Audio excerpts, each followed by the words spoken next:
Sziasztok, itt vagyunk a műhelyünkben, és meg fogom mutatni, hogy szereljük fel az új SRAM Eagle 90-es szettet Ádám bringájára.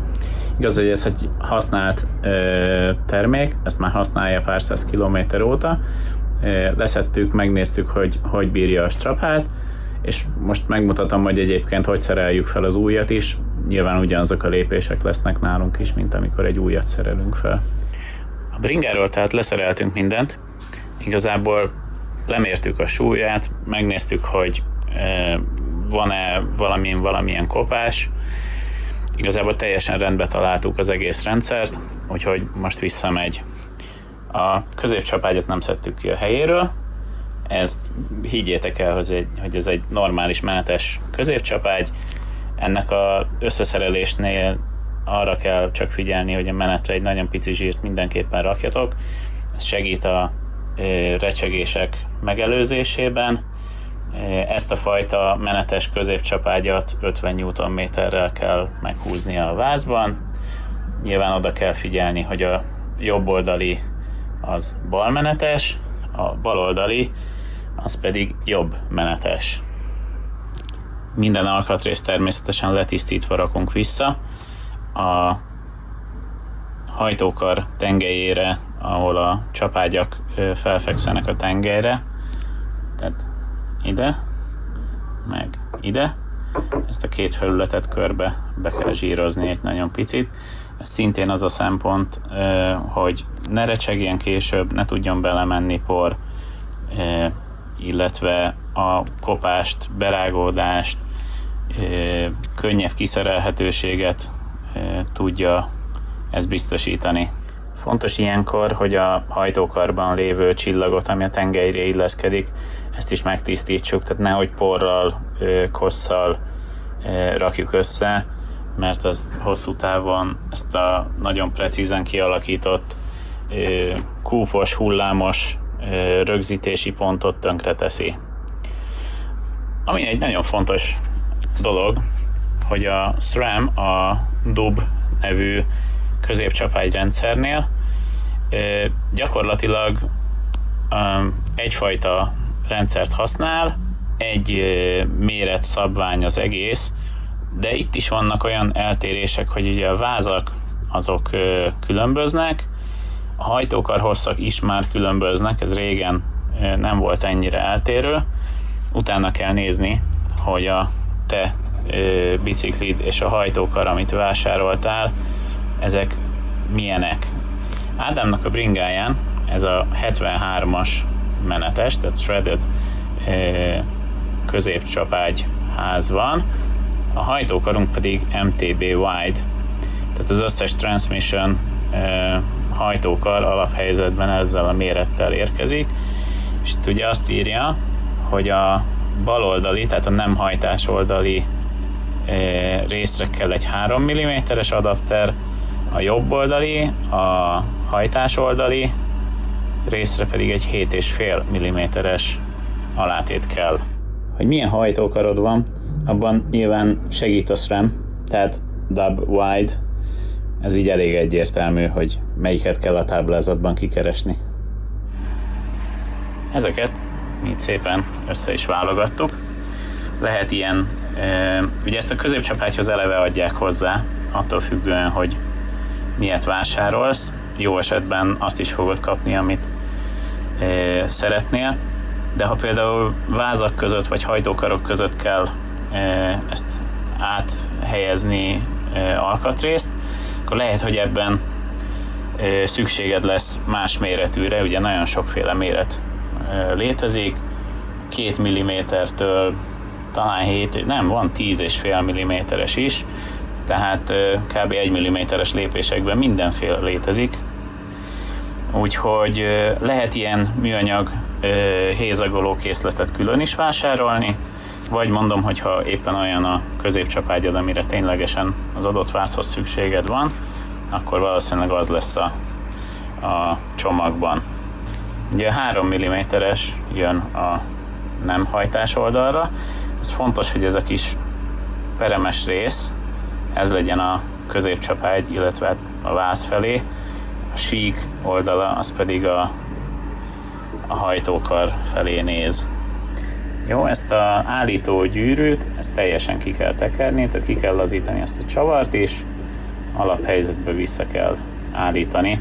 Ezzel fogjuk beállítani majd a csapágy holtjátékát, hogy az lehetőleg nulla közeli legyen, és nagyon picit kell csak előfeszíteni, mert különben elkapik a középcsapágy. Oké, tehát most fogjuk ezt a hajtókart, és a vázba, hát nagy bonyolultságú művelettel bedugjuk. Másik oldalra pedig felkerül mindjárt a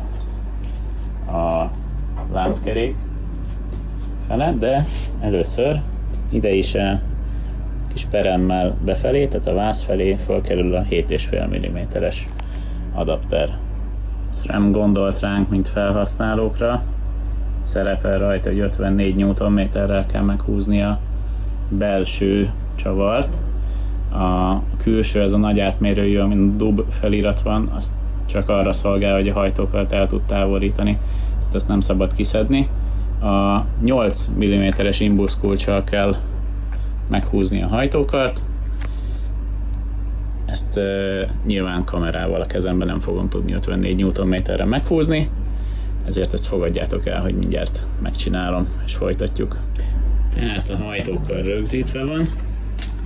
Most jön az, hogy az állító gyűrűt, ezt elkezdjük befelé tekerni, hogy éppen kézzel még viszonylag könnyen mozgatható legyen. Ugye de most raktunk bele sok zsírt, ami ki fogja alakítani magának a helyet, tehát egy picit most még szorul, ennek utána kell állítani mondjuk egy 5-10 km tekerés után, de egyenlőre ezt ebben a helyzetben rögzítjük. Ez a rögzítés pedig egy 2 mm-es imbuszkulccsal történik, ezt a kis csavart nagyon finoman meg kell húzni, ne tudjon elmozdulni, ne tudjon kitekeredni. A csapágy viszonylag könnyen mozog. Ami egy nagyon lényeges dolog, hogy amikor a pedált visszaszereled, akkor valamilyen zsírtalanító dologgal a meneteket tisztítsd meg, és ne feledkezz el azoknál a hajtókar típusoknál, a SRAM az pont ilyen, hogy ezt a kis alátétet szépen ragd vissza a pedál ütköző felülete, vagy felfekvő felülete, és a hajtókar közé. Én a pedálmenetre mindig rakok egy pici zsírt. Ez megint arra szolgál, hogy ha nem raksz rá, alapvetően nem lesz semmi baja, de biztos, hogy recsegni fog 2 hónap múlva. Úgyhogy ez a tuti megoldás. Pedál felszerelésénél az a lényeg, hogy a jobb oldali jobb menetes, a bal oldali bal menetes. Nem illik összekeverni, mert akkor egy hajtókarral szegényebb leszel.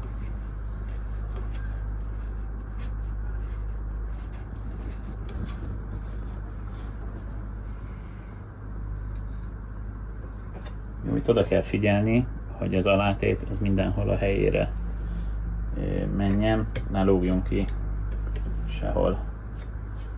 Ja, utána majd ezt is nyomatékra húzzuk. A baloldali pedálnál, ugye mondtam, hogy balmenetes, az előrefelé tekerődik. Erre is igaz, hogy a kis alátétet beigazítjuk a helyére.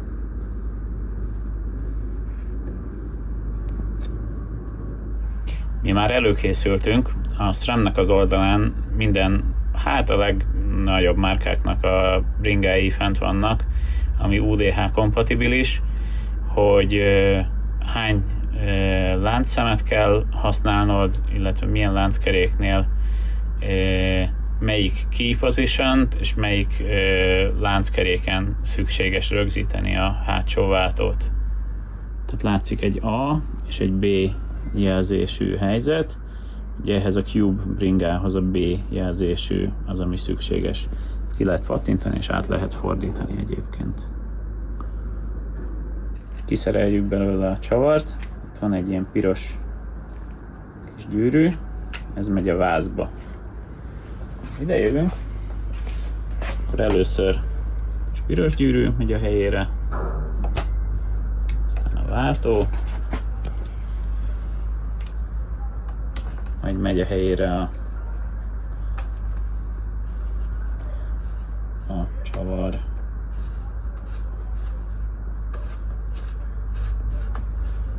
Jó, ez egy jobb menetes, és ez is feliratozva van, 35 Nm-re kell meghúzni.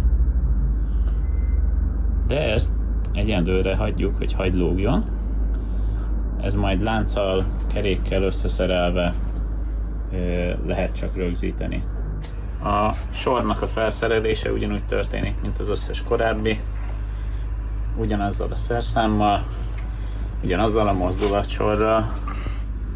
Amikor a tengelyt belerakjuk a helyére, nem szabad meghúzni, hiszen az a váltóban fog rögzülni.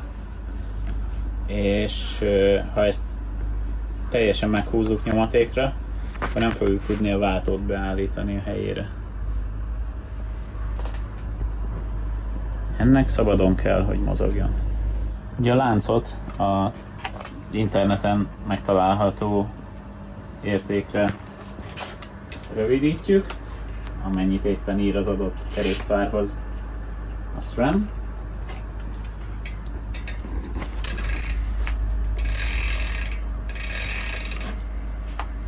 És a patent szemmel összerakjuk.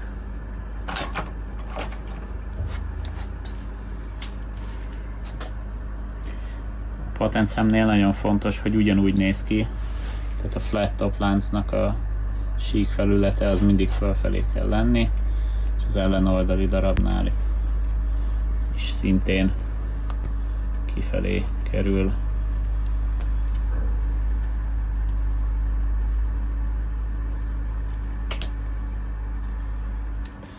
A hivatalos ajánlás az az, hogy minden szétszerelés után cseréljük ki a patentszemet. Ha biztosra akarsz menni, akkor tegyél így. A gyakorlat az, hogy 2-4 szétszedést hibátlanul kibír, de ezt nem tőlünk hallottátok.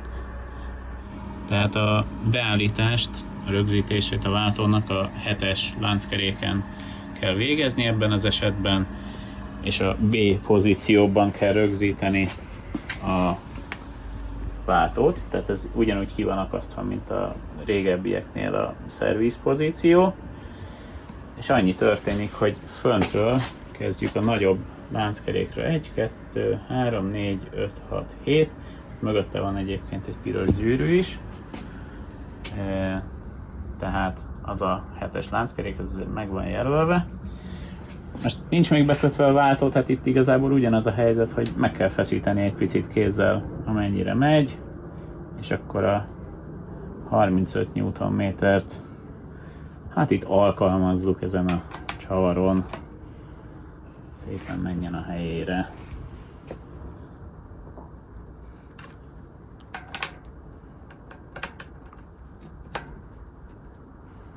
Ez most pont 35 Nm lesz.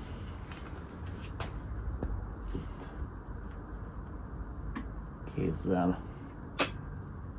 rögzítem. Nyilván, hogyha valaki biztosra akar menni, akkor vegyen egy nyomatékkulcsot, ami tud 35 Nm-t. Azért a 20 néhány év ringa szerelésből ez már így megvan, hogy mennyi a 35 Nm, de tényleg, hogyha nem vagy biztos magadban, inkább nyomatékkulcsot használjál, az a tuti. És ne feledkezz meg utána arról, hogy a tengelyt is meg kell húzni, mert ezt az előbb nem rögzítettük a megfelelő nyomatékkal.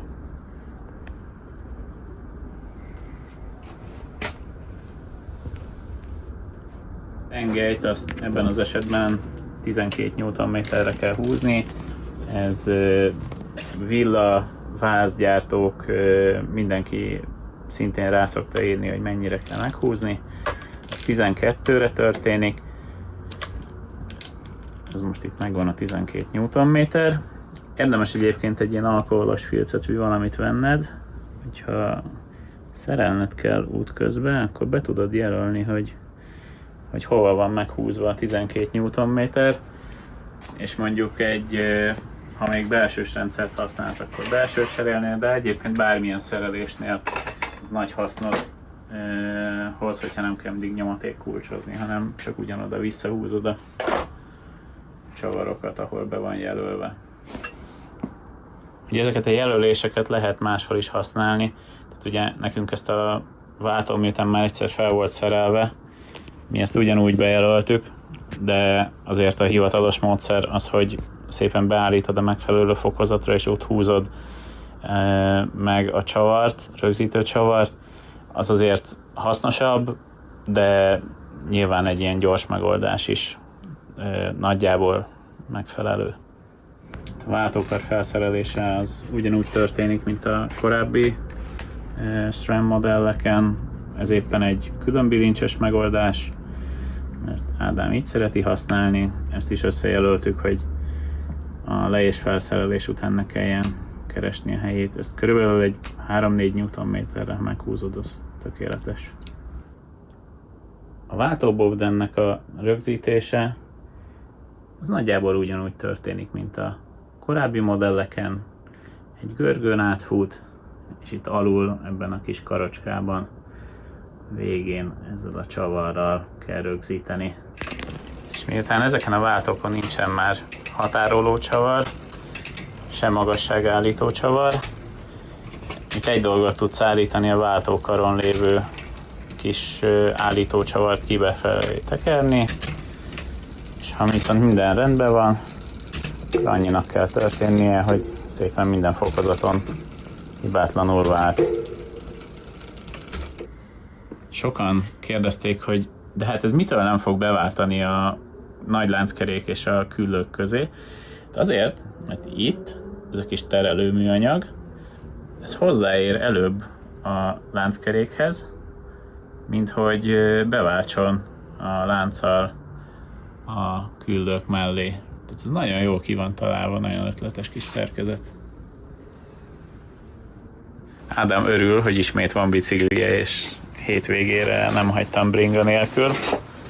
Menjetek ti is biciklizni. Sziasztok!